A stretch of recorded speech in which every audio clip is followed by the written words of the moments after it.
ঈদ উদযাপন শেষে রাজধানীতে ফিরছে মানুষ। ট্রেন, বাস ও লঞ্চে রয়েছে যাত্রী চাপ। ফিরতি যাত্রায় দেরিতে ট্রেন ছাড়া বাড়তি ভাড়া আর যানজটে ভোগান্তি সয়েছেন যাত্রীরা। এদিকে ঢাকা-টাঙ্গাইল বঙ্গবন্ধু সেতু মহাসড়কে ঢাকাগামী যানবাহনের চাপ বাড়ছে। আশিকুল আলম জানাচ্ছেন বিস্তারিত।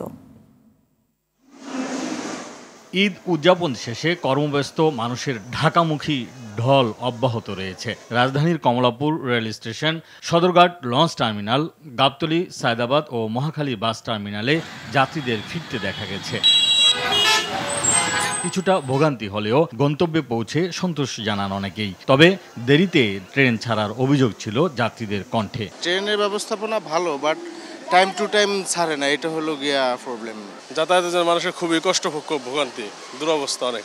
সব জায়গায় চাপ, গাড়ি ঘোড়া লঞ্চ সব জায়গায় চাপ আছে। ভোগান্তি তো হয়েছে, একটু তো হবে। কিন্তু ট্রেন যাত্রায় বিলম্ব নিরসনে ব্যবস্থা নেওয়ার কথা জানান ঢাকা রেলওয়ে স্টেশন মাস্টার।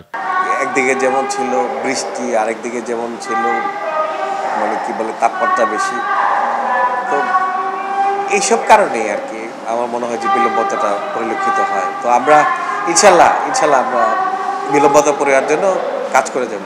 এদিকে ঢাকা-টাঙ্গাইল বঙ্গবন্ধু সেতু মহাসড়কের বঙ্গবন্ধু সেতু পূর্বপার, এলেঙ্গা, টাঙ্গাইল বাইপাস, করটিয়া, গোরাই, মির্জাপুর সহ বিভিন্ন বাস স্ট্যান্ডে যাত্রীদের ভিড় দেখা গেছে। বাড়তি ভাড়া নেয়ার অভিযোগ করেন কেউ কেউ। আমাদের ভোগান্তি অনেক সমস্যা হয়, যা করতেছে পুরা দুর্নীতি। আমার শুন ডাবল ভাড়া দিচ্ছি, গেত শুন ডাবল ভাড়া 150 টাকা, এখন 300 টাকা দিচ্ছি, 500 টাকা দিচ্ছি। ঈদের মধ্যে আসা যাওয়ার সময় ভাই ভাড়া একটু বেশি নিতেছে আমাদের কাছ থেকে, এটা ভাই আমাদের একটু হয়রানি। Motorcycle, private car, microbus, CNG চালিত অটোরিকশা ও পিকআপ ভ্যানেও গন্তব্যে যাচ্ছে মানুষ।